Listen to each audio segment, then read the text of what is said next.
하나님께서 우리 웨체스터 중앙교회를 무척이나 사랑하십니다. 그래서 우리는 하나님이 주시는 그 변화를 지금 체험하고 있습니다. 적응해가는 그런 변화라기보다는 하나님과 함께 만들어가는 변화입니다. 하나님이 함께 하심으로 그 하나님의 힘으로 만들어가는 변화를 우리는 체험하고 있습니다. 계속적으로 우리가 그 길에 서 있기 위해서는 절대적으로 필요한 것이 겸손이라고 했습니다. 그리스도인의 겸손입니다. 그리스도인의 겸손이라고 강조한 데는 이유가 있습니다. 이것은 세상에서 말하는 자기를 낮추는 겸손과 그 겉모양은 굉장히 유사하지만 판이하게 그 개념이 다르다는 얘기입니다. 그리스도인의 겸손이라는 것은 하나님의 진리와 관계에 있는 겸손입니다. 하나님의 말씀과 관계에 있는 성품으로서 말씀을 통해서 말씀이 나를 지배하고 말씀이 나를 다스리도록 그 말씀 앞에 순종하는 자세, 그것이 그리스도인의 겸손입니다.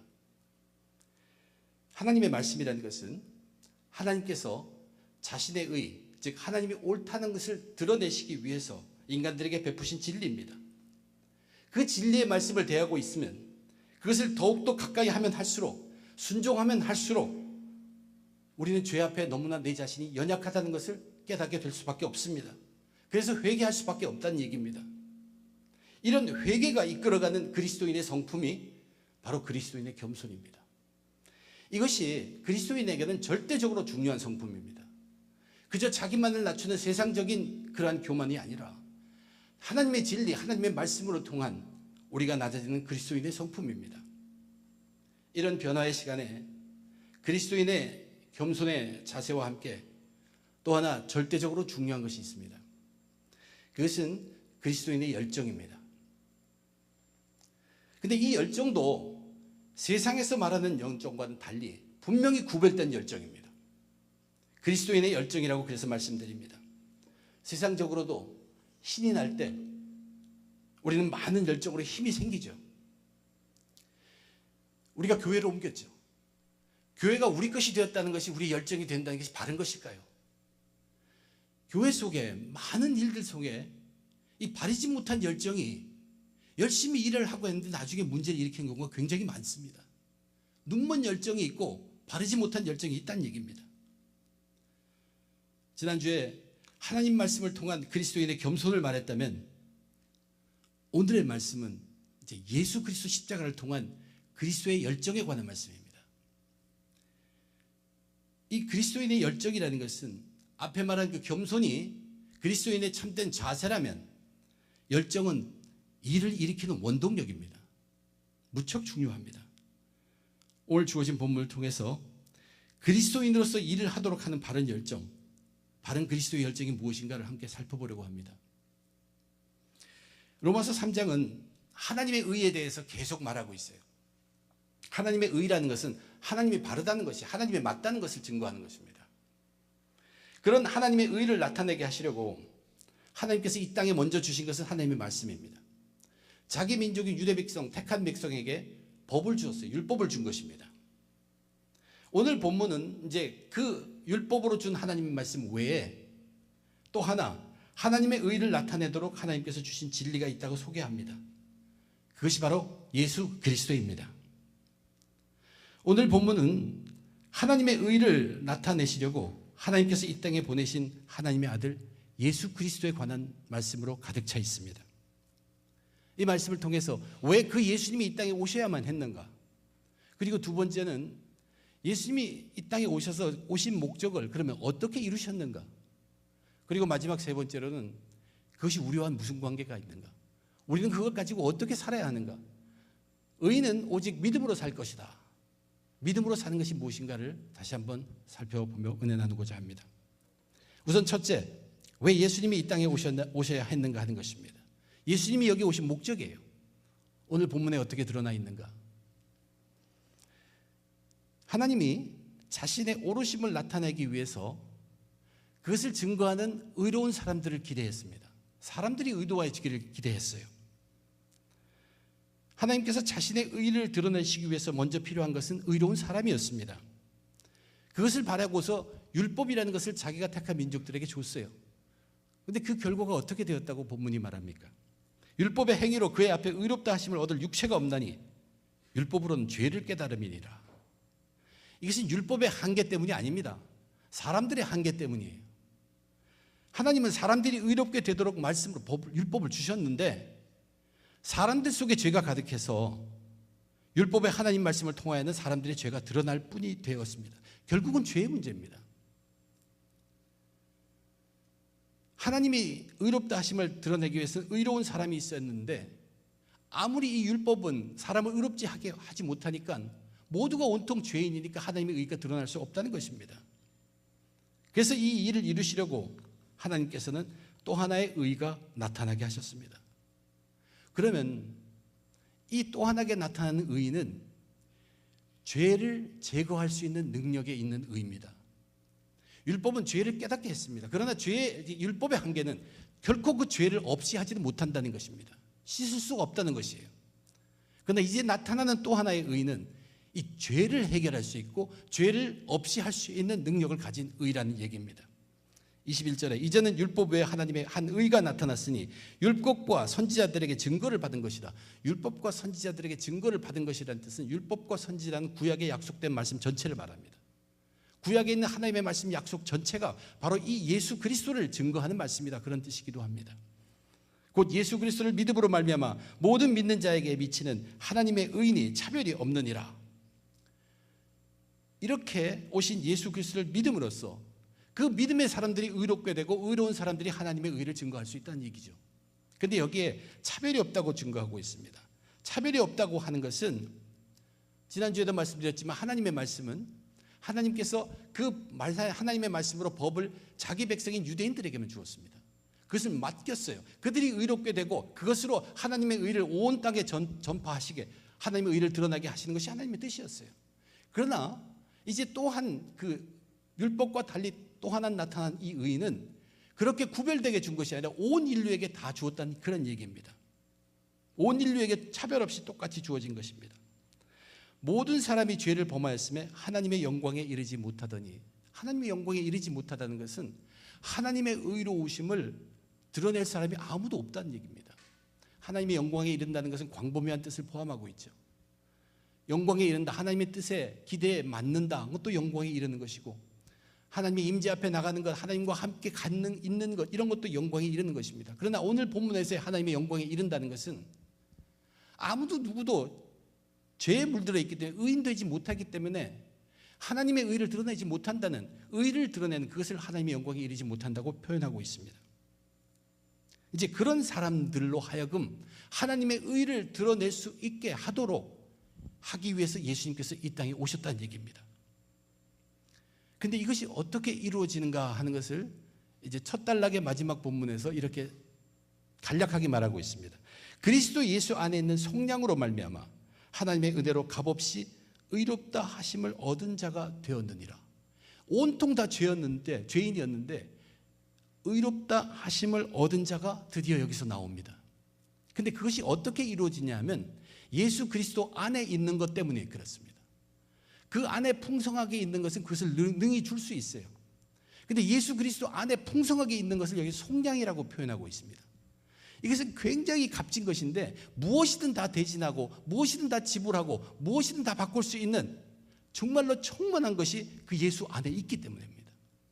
영어로는 redemption이라고 되어 있어요. redeem할 수 있는 것, 대신 지불할 수 있는 그 엄청난 것이 바로 예수 그리스도 안에 있기 때문에 그것으로 말미암아 이제 의로운 사람을 이 땅에 내게 할 수 있다는 얘기입니다. 바로 이 속량이라는 것, 예수 안에 엄청나게 있는 그 값지고 귀한 것이 죄를 제거하는 능력입니다. 이것을 우리가 얻기만 하면은 의롭다 하심을 얻는 사람이 된다는 얘기예요. 그래서 이 24절에 이르러서 드디어 의롭다 하심을 얻은 자라는 말씀이 처음 나옵니다. 지금까지 로마서에서는 모두 다 죄인일 따름이라고 얼마나 누누이 강조했습니까? 그러나 이제 의롭다 하심을 얻을 수 있는 길이 열린 것이에요. 그것은 하나님 안에, 그 하나님의 아들 예수 그리스도 안에 있는 저 엄청난 풍성한 속량이라고 표현된 그것 때문입니다. 그것이 죄를 제거할 수 있는 능력이 있기 때문입니다. 이것이 예수 그리스도께서 이 땅에 오신 목적입니다. 아무도 인간의 힘으로는 이 죄의 문제를, 죄를 제거할 수 있는 능력이 없어요. 그런데 죄를 제거할 수 있는 그 능력, 그것은 오직 예수 그리스도에만 있다는 것이에요. 죄를 제거한다는 것이 사실 우리를 죄로부터 해방시키고 죄에서 구원한다는 구원의 의미입니다. 우리를 구원하는 것은 오직 예수밖에 없다는 것이에요. 통로는 하나입니다. 길은 하나예요. 오직 예수를 통한 구원을 말씀하고 있습니다. 하나님만이 할 수 있는 죄를 제거하는 일, 이것을 하시기 위해서 예수님께서 이 땅에 오셨다는 것이, 그것이 목적이에요. 구원은 오직 예수에게만 있습니다. 이제 그 다음 단락은, 그러면 예수님께서 이것을 어떻게 이루셨는가, 어떻게 무엇을 하심으로 사람들, 죄인 투성인 그 사람들이 듯이 의롭게 되고 그 의로운 사람들이 하나님의 의를 증거하게 되었는가를 설명해 주고 있습니다. 이 예수를 하나님이 그의 피로써 믿음으로 말미암는 화목제물로 세우셨다. 예수 안에 있는 속량이라는 것은 엄청나게 값지고 귀한 것입니다. 그 말은 무슨 얘기냐면 예수님 그분이 귀하신 분이란 얘기예요. 예수님 그분이 하나님의 아들입니다. 예수님의 그분이 하나님의 아들이기 때문에 그 하나님 아들에는, 그 속에는 엄청난 것을 다 갖고 있다는 것이에요. 우선 화목제물로 세우셨다. 화목제사의 제물로 사용하셨다는 뜻이죠. 화목제사는 뭡니까? 죄를 없애주는 것이에요. 하나님 앞에 화목하게, 하나님과 화목하기 위해서는 죄가 조금도 있어서는 안 됩니다. 근데 그 화목제사라는 것은 죄를 없애주는 제사입니다. 그래서 하나님과 화목하게 할 수 있는 제사, 그 제사의 제물로 이것 세웠다는 얘기입니다. 죄를 다 없애버리는 제사의 제물로 사용하셨다는 것, 이 제사를 통해서 죄가 다 없어진다는 얘기예요. 근데 그 제사의 제물이 무엇입니까? 여기 보면 그의 피라고 되어 있습니다. 그의 피로써 예수님의 목숨이 바쳐진 것입니다. 예수님의 죽음을 말합니다. 저와 여러분이 이미 다 알고 있는 십자가에서 예수님의 죽음입니다. 예수님의 목숨은 하나님 아들의 목숨이요, 죄 하나 없고 천하에 이것보다 더 값 나가는 것은 없습니다. 이 값은 얼마나 귀하고 큰 것인가. 지금 어떤 시점이든 그 시점 전에까지 있었던 모든 인류의 모든 죄, 그것도 다 갚을 수 있는 능력이 있을 뿐만 아니라 그 시점 이후에 모든 인류가 앞으로 지을 모든 죄까지도 충분히 감당하고 남는 귀한 값어치 있는 속량, 그것이 바로 이 예수 그리스도 안에 있는 속량, 즉 하나님의 아들이 바로 거기에 있는 그의 피, 그의 죽음이라는 것이, 죽음의 값, 그의 피의 값이 바로 그러한 가치를 가지고 있다는 것을 강조하고 있습니다. 그런데 이 귀한 값이 예수님 십자가에서의 죽음으로 그때 단번에 다 치러졌습니다. 프리페이드예요. 그리고 이것이 우리의 죄를 완전하게 제거합니다. 여기서 중요한 말씀은 뭐냐면 믿음으로 말미암는 화목제물이라고 기록하고 있어요. 믿음으로 말미암는 화목제물이라는 것은 믿을 때 화목제물의 효과로 나타난다는 뜻이에요. 이 모든 것을 믿으면은 놀랍게도 그 하나님의 아들의 죽음이 나를 위한 하나님과의 화목제사의 제물로 역사한다는 것이에요. 그래서 내 죄가 씻겨지며 나와 하나님과 화목이 이루어진다는 얘기예요. 이것이 믿음에 이르는 것입니다. 지금 그러므로 여기 본문이 강조하는 우리의 믿음은 하나님이 보내신 하나님의 아들 예수님이, 그분이 우리의 모든 죄를 대신 제거하기 위해서 자기의 목숨의 값을 이미 다 치렀다는 사실을 믿는 것이죠. 십자가에 못 박혀 돌아가신 예수님의 죽음이 바로 이렇게 인간이 해결할 수 없는 죄의 문제를 해결하시기 위한 죽음임을 믿는 것입니다. 지금까지 이렇게 말한 것은 사실 우리 그리스도인들의 구원의 핵심 진리입니다. 그런데 이 구원의 핵심 진리가 하나님의 의와는 무슨 관계가 있는가? 그것을 거듭해서 설명해 주고 있어요. 하나님은 원래부터 이 죄에 대해서 원칙을 세웠어요. 죄의 값은 반드시 치러져야 한다는 것이에요. 근데 죄의 값은 사망입니다. 죽음이에요. 죽음에 따라야 돼요. 그러니까 생명이, 죽음으로 생명이 치러져야 한다는 뜻이죠. 그래서 하나님께서 말씀을 주신 율법 속에서도 죄를 지으면 반드시 하나님 앞에 나와서 동물의 생명이라도 그것을 죽이고 그 죽음을 바쳐야 합니다. 그 생명을 바쳐야 해요. 이 동물의 죽음, 그것으로 자기의 죄의 값을 치르게 하셨습니다. 그래야 하나님이 옳다는 얘기예요. 하나님이 맞다는 얘기예요. 그 원칙을 세우셨기 때문에 그것이 이행된다는 얘기입니다. 그런데 사람의 죄가 엄청나게 많아요. 너무나 커요. 한 사람의 죄도 너무나 커요. 이제 그 죄를 감당하기 위해서 동물을 죽이는 것은 불가능하게 되었습니다. 하나님은 오래 참으셨습니다. 또 지금도 참고 계십니다. 그리고는 이미 그 값을 대신 단번에 완전히 다 치르신 것이 예수 그리스도의 십자가에서의 죽음이라는 얘기입니다.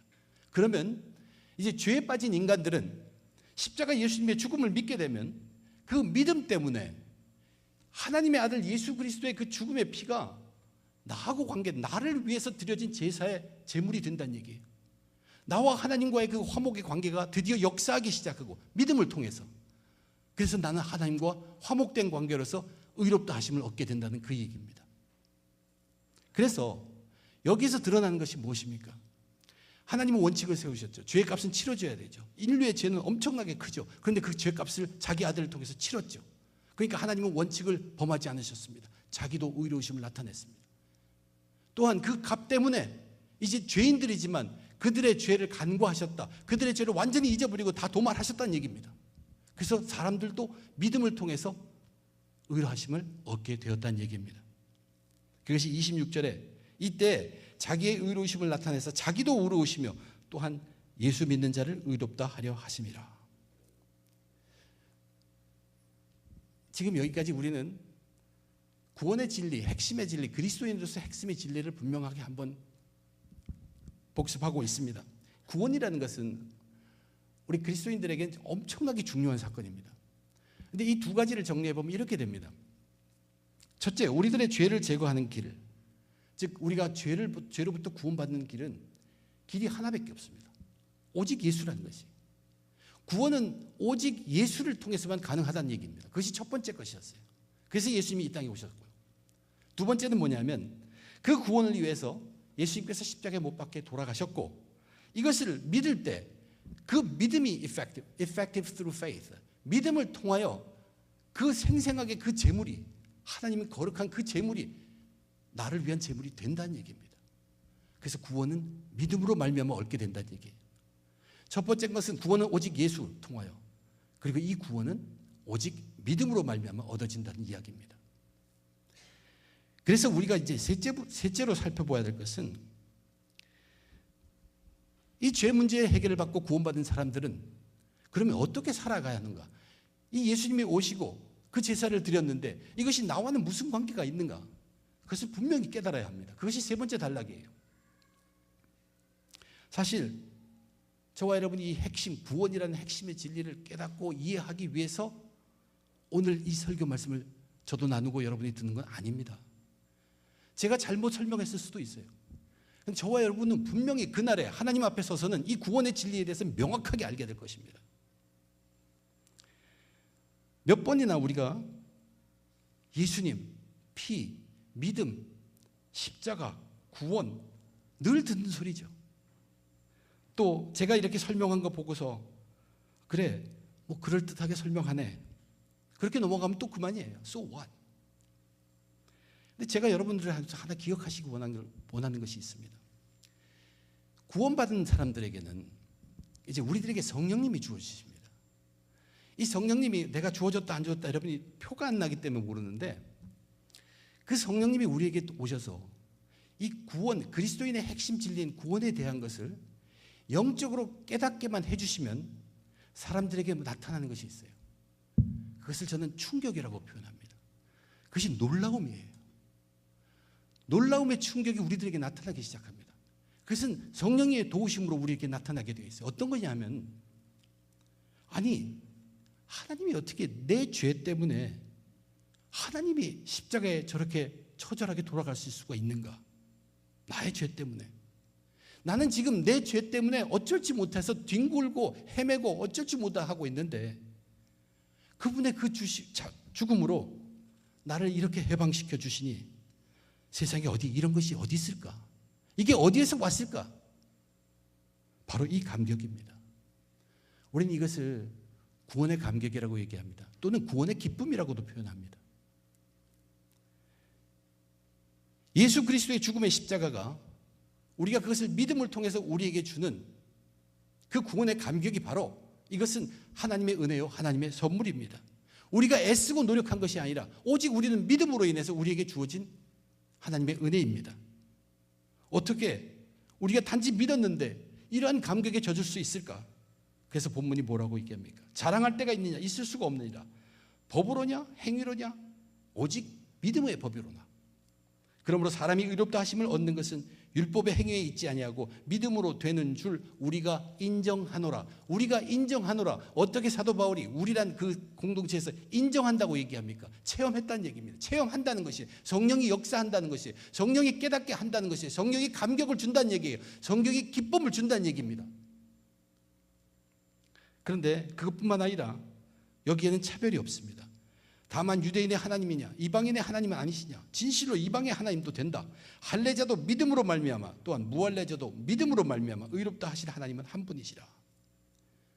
여긴 차별함이 없는 것을 얘기하는데, 이 놀라운 하나님의 죄를 사해 주는 능력은 할례 받는 자가 조금 죄를 범하고 할례 받지 않은 자가 큰 죄를 범하는 것 구별이 없다는 얘기예요. 살인죄든 도둑질이든 그 모든 죄를 능히 감당하는 구원이라는 것을 분명히 얘기해 줍니다. 그러면서 우리에게 깨닫게 하는 것이 뭐냐면, 그리스도인이라면 이 체험이 한 번으로 끝나는 것이 아니란 얘기예요. 성령이 우리로 계속해서 이것을 깨닫게 해주시고 구원의 감격 속에 살게 한다는 얘기입니다. 구원의 감격은 한 번 있는 게 아니에요. 삶으로 있는 것이에요. 우리가 계속 죄를 짓죠. 사실 우리가 계속 죄를 짓는 횟수보다 이 구원의 감격에 젖어서 회개하고 돌아가고 기뻐하는 그 횟수가 훨씬 더 커야 하는 것이 성도의 삶입니다. 믿음으로 사는 것이 바로 그런 것입니다. 그래서 오늘 본문 마지막 절에 이렇게 얘기합니다. 그런즉 우리가 믿음으로 말미암아 율법을 파기하느냐? 그럴 수 없느니라. 도리어 율법을 굳게 세우느니라. 율법을 굳게 세움으로 우리가 얼마나 죄된 것을 깨닫게 해주지요. 그 죄를 깨닫기 때문에 우리는 그 죄를 우리에게 도말시키신 하나님의 그 은혜, 구원의 십자가의 은혜, 그 구원의 감격에 빠질 수밖에 없다는 얘기예요.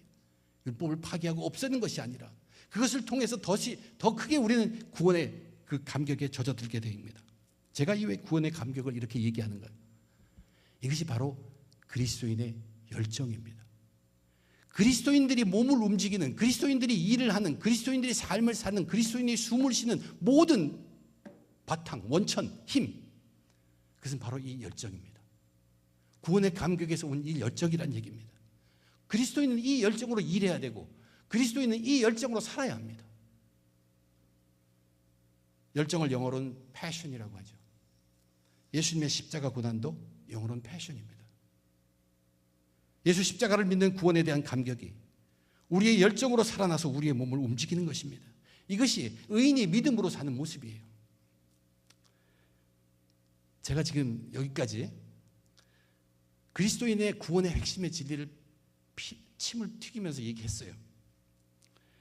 여러분 그냥 진리로 말씀으로 듣기만 하면 되시지만 제가 이제 질문을 하나 던집니다. 여러분은 예수님의 십자가가 여러분을 감격하게 한 가장 최근의 때가 언제였습니까? 예수 십자가의 그 구원의 감격에 내가 젖은 때가 언제였는가요? 그것을 제가 묻습니다. 오늘 아침 잠자리에서 일어나시면서 내가 이 구원의 감격으로 오늘 새 하루를 맞이한다고 하는 것이 성도들이 믿음으로 사는 모습입니다. 이 구원의 감격으로 우리는 하루가 준비되어야 합니다. 새벽 기도를 통해서 제가 목표를 세운 것이 있습니다. 그리고 늘 지켜오는 것이 있습니다. 새벽을 열 때 저뿐만 아니라 성도님들이 함께 구원의 감격으로 시작하자는 것입니다. 이 구원의 감격으로 준비된 것은 무엇을 준비하는 것인 줄 압니까? 어떤 일이 우리 앞에 닥치든 우리는 구원의 감격으로 그걸 감당하겠다는 것이에요. 죽음까지도. 오늘 예수 그리스도가 임재해서 마지막 날이 오더라도, 또는 나에게만 마지막이 닥친다고 하더라도 나는 이 구원의 감격으로 그 죽음을 감당하겠다는 그 각오가, 그렇게 살아가는 것이 의인은 믿음으로 말미암아 사는 것입니다. 구원받은 자가 의인이 믿음으로 말미암아 사니라. 그 구원의 감격으로, 구원의 그리스도인의 열정으로 살아가는 것이 세상의 열정과는 다른 그리스도의 열정입니다. 왜냐하면 하나님의 진리와 연관되어 있기 때문입니다. 예수님의 죽음입니다. 저와 여러분, 우리들이 그리스도인이라고 하면서 너무 냉랭하지 않습니까? 구원에 대해서, 십자가에 대해서 정말로 감격함이 있느냐는 것이에요. 세상 삶이 바쁩니다. 그러나 순간도 없이 계속 짓는 내 죄를 해결하시기 위해서 하나님이 죽으셨는데 그것이 성도라고 하면서 우리의 감격으로 오지 않는다는 것은 문제가 분명히 있어요. 지금 이 말씀을 들으면서도 구원의 감격을 모를 수도 있습니다. 그렇기 때문에 우리는 항상 기도하는 것입니다. 우리 속에 와 있는 성령님이 불러 일으켜서 그리스도인이라서 그 코어 밸류, 그 구원의 진리, 그것이 우리 속에 깨우침이 있도록 영적으로 살아오르도록 해야 한다는 얘기예요.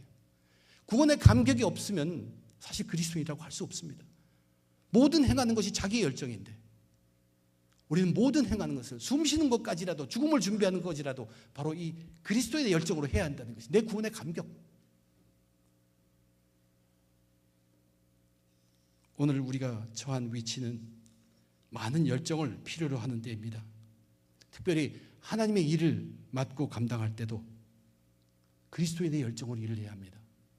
교회에 눈먼 열정이 있고 바르지 못한 열정이 있다고 했죠. 열심히 일했는데 계속 문제만 일으키는 것은 그 속에 구원의 감격이 없기 때문에 그래요. 내가 열정으로 이렇게 열심히 하는데 왜 사람들은 나를 비난하지? 왜 이런 문제가 일어나지? 구원의 감격이 없고 그 열정으로 일하지 않기 때문이라는 것이, 그것이 눈먼 열정입니다. 내가 진실로 구원의 감격에 이끌려서 사는지 아니면 내가 바라고 좋아하는 것을 하기 위해서 이 세상에 사는지, 그건 천지 차이가 나는 삶입니다. 의인은 믿음으로 말미암아 살리라는 것은 내가 좋아하는 것을 하려고 사는 삶이 아닙니다. 구원의 감격 때문에 내가 감당하지 못하지만 그 구원의 감격에 젖어서 감당하면 하나님께 함께 하셔서 능하게도 해주십니다.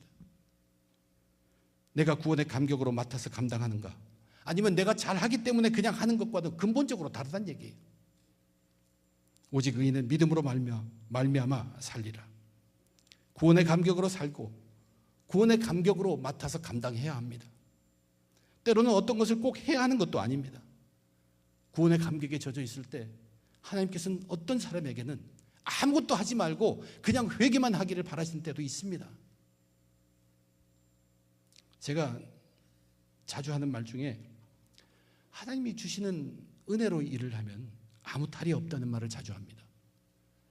그 하나님의 은혜라는 것, 구원의 감격에 젖어 있는 것이 바로 이 하나님의 은혜에 감복되어 있는 사람의 모습입니다.